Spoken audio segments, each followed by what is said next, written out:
Good morning, students. Today we'll start with chapter 11 in commerce, types of banks. Now there are different types of banks which performs different sets of functions. Okay, and all the banks they deal with money, but there are different other various other functions which the banks perform, which fulfills the needs of different sectors of the economy.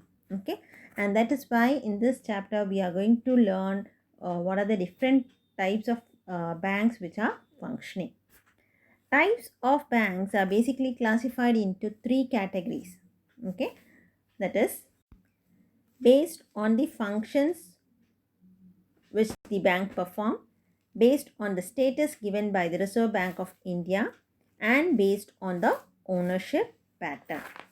Now, based on the functions of bank, the banks are classified into 11 types. The first one is the central bank. Now, we have learned about the central bank in detail in the previous chapter, chapter 10, the Reserve Bank of India. Reserve Bank of India acts as a central bank of our country. Okay, and the functions of Reserve Bank of India we have learned under three heads, that is leadership and supervisory function, traditional function, and promotional function. Now the main objective of the central bank is the stability and growth of the country's economy.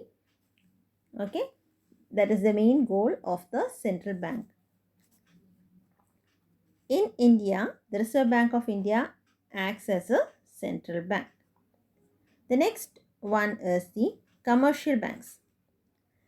Now, these commercial banks, they accept the deposits from the public, okay, and for which they will provide a small percentage as interest, and they don't keep this money with themselves. They lend this money to the borrowers who are in need of the money, and they charge higher rate of interest from the borrowers. The difference between the lending rate and the borrowing rate is the profit. The main objective of the commercial bank is profit making. Okay, and they also provide other services like issuing guarantees. They stand as a guarantor for the business people for buying big machineries on credit. Okay, and they also provide various other service activities like issuing demand draft, providing locker facility to the customers. Okay, and the examples which are given here are in your textbook, the State Bank of India, Karur Vaishya Bank, and Standard Chartered Banks. Now just go through the examples because sometimes they may give one bank's name and ask you to categorize into the types, different types of banks, okay, for 1 mark question. Now, commercial banks, banks which accepts the deposits from public and grant loan to the traders, individuals, agriculture, industries, transport, etc. in order to earn profit. Their lending is in comparatively small amounts and mostly for a short and medium period. They also provide other services like remittance of funds, safekeeping of valuables, collection of checks, issue of letter of credit, etc. What are the services provided by the commercial banks? Remittance of fund, safekeeping of valuables, collection of checks, issue of letter of credit, issue guarantees to businessmen, etc. The examples: State Bank of India, Karur Vaishya Bank, and Standard Chartered Bank. The next one is the Development Bank. Now, the development banks, they are also called as industrial bank, and the main objective of development bank is not profit making. They focus on the development of the country and create employment opportunities to the general public. Okay, and finance is provided by them for medium and long term loans, and usually for a period of 5 to 20 years. These development banks, they don't accept the deposits from the public, but they subscribe the shares and debentures of big industries. Okay, and they provide technical assistance and other services to the industrialists. Now, Industrial Development Bank of India, that is the bank which is for the development of industries. Now, if it is established, the development bank which is established for the development of agriculture, we call it as Agricultural Development Bank. And National Bank for Agriculture and Rural Development is one of such banks. Okay. Now, Development Bank, huge finance required for investment, expansion, and modernization of big industries and others are granted by a separate type of bank called development banks.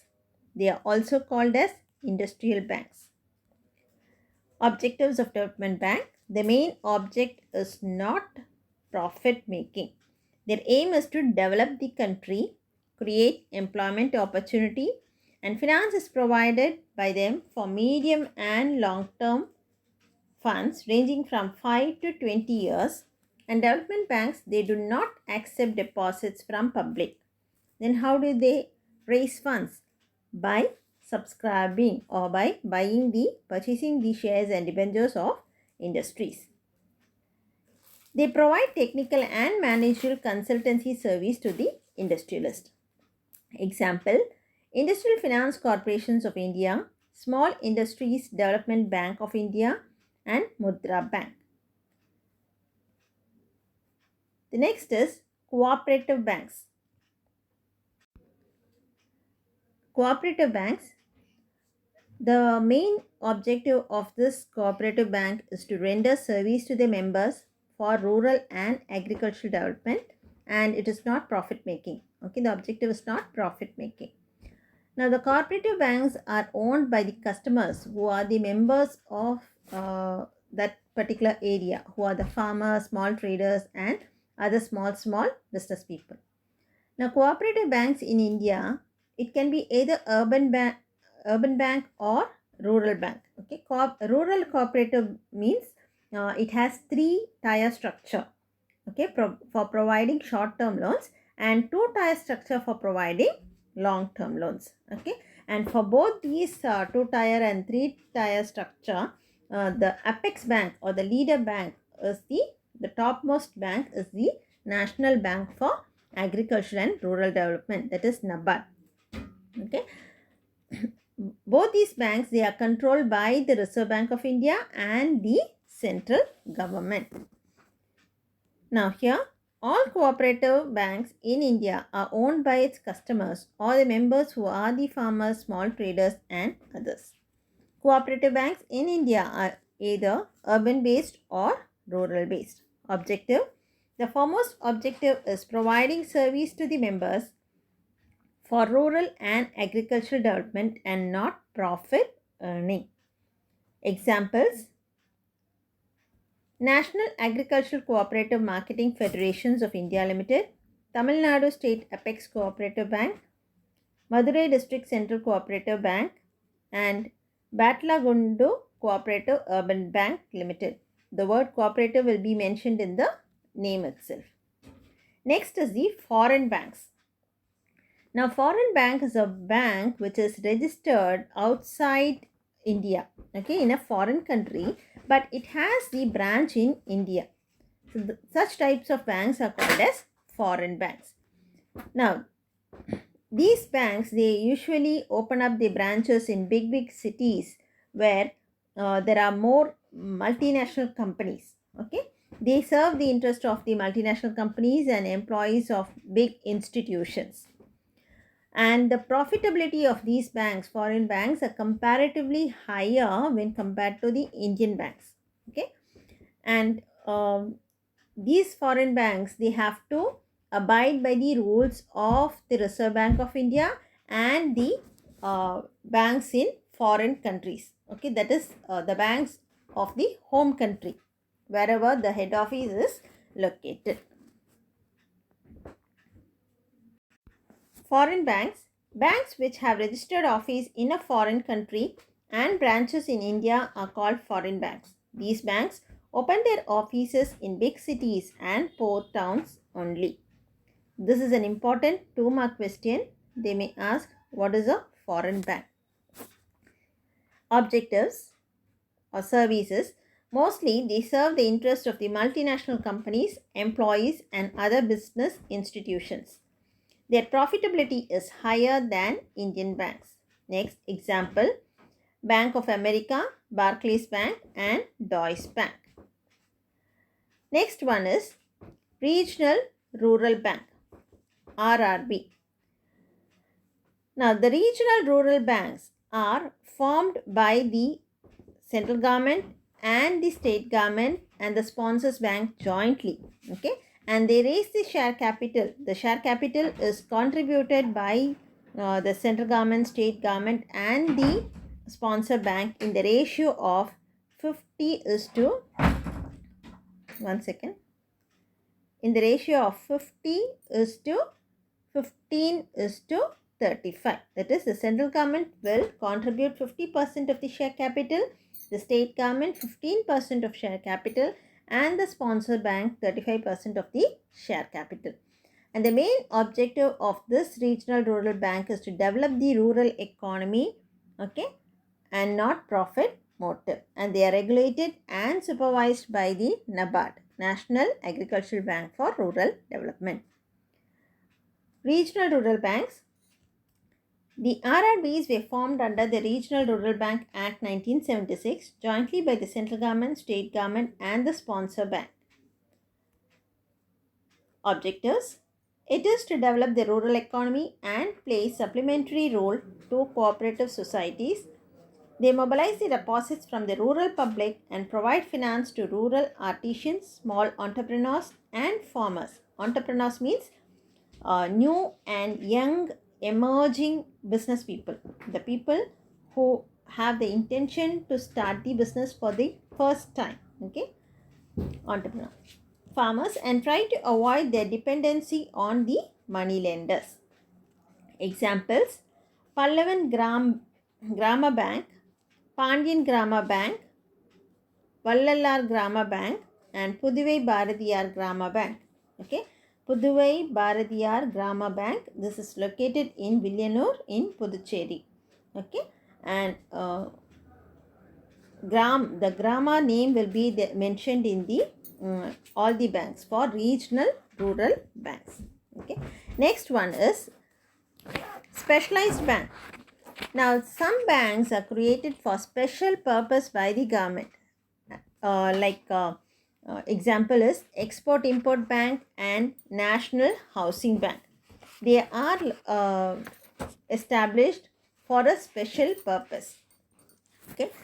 Now, Export Import Bank, the main objective is to facilitate the international trade. Exim Bank, that is Export and Import Bank, and National Housing Bank was established to promote the housing finance institutions. Okay. Now, some specialized some banks are created for special purpose by the government. Export and Import Bank of India was set up through the Export Import Bank of India Act 1981. Objectives: the main objective is to facilitate the international trade of Indian businessmen. Exim Bank provide finance for import of technology, export product development, pre-shipment and post-shipment, and overseas investments. Example: Export Import Bank and National Housing Bank. The next one is local area banks. Now, these banks are the small private sector banks which are established in the rural and semi-urban areas. Okay, they serve only a particular district, one or two districts only they will render their service. The objective is to collect or accept the deposits from the public in those districts and invest those money in the same area, same locality. Now, the Reserve Bank of India has stopped issuing license for setting up the local area banks, and at present there are only 3 local area banks which are functioning. Now, local area banks was introduced by RBI in 1996. LABs are small private sector banks established in the rural and semi-urban areas. Each bank, they serve only 2 or 3 adjoining districts. Objectives. The main objective is to mobilize the rural savings, accept the deposits and invest them in the same area. They have to follow the priority sector lending targets, including the targets on loans to weaker section. Example, coastal, I told you only 3 of the banks are existing now. That is Coastal Local Area Bank, Krishna Bhima Smruddhi Local Bank, and Subhadra Local Area Bank. The next one is Small Finance Bank. This is also a private sector bank which is set up in, which is started in the unbanked and underbanked regions of the country.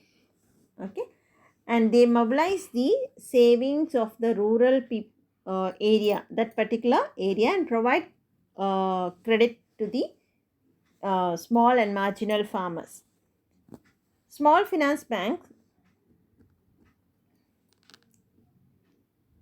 are the private sector banks set up in unbanked and underbanked regions of the country to achieve financial inclusion.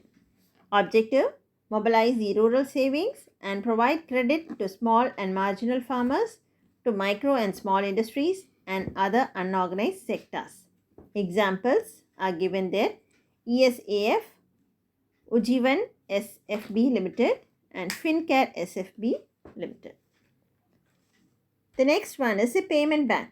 So this is the latest type of bank which was introduced in the year 2015. Okay, and they don't accept deposits from these banks. They don't accept deposits from the public, nor they provide any credit facilities to the public. The only service which they provide is to collect the payments at the doorsteps, okay, or through the debit cards and other modes of payment system. Okay, payment banks are formed to widen the spread of payments and the financial service to small business, low income households and migrant laborers. Migrant means the people who come in search of job from one place to the other place. These banks should be fully networked from the beginning. Services: they offer doorstep banking payment for a small fee prescribed on the basis of the amount. They issue ATM, debit card, internet banking and third-party fund transfers, and they can't lend money and issue credit cards. Examples: Airtel Payment Bank, Paytm and Indian Post Payment Bank Limited. The next one is multilateral development banks. They are formed by the government of the group of countries. Okay, number of countries are the members of this multilateral development bank, and there are the countries can be classified into two, categorized into two: the donor country and the borrower country. Donor country is the one who lends the money, and the borrower country is the one which borrows the money. Okay. Examples are International Bank for Reconstruction and Development, Asian Development Banks, African Development Banks and European Investment Banks are some of the multilateral development banks. Now types of banks, classification based on the functions. We have learned about the central bank, commercial bank, development bank, cooperative bank, foreign banks, regional rural banks, specialized banks, payment bank, small finance banks, local area bank and multilateral development banks. So totally 11 we have learned.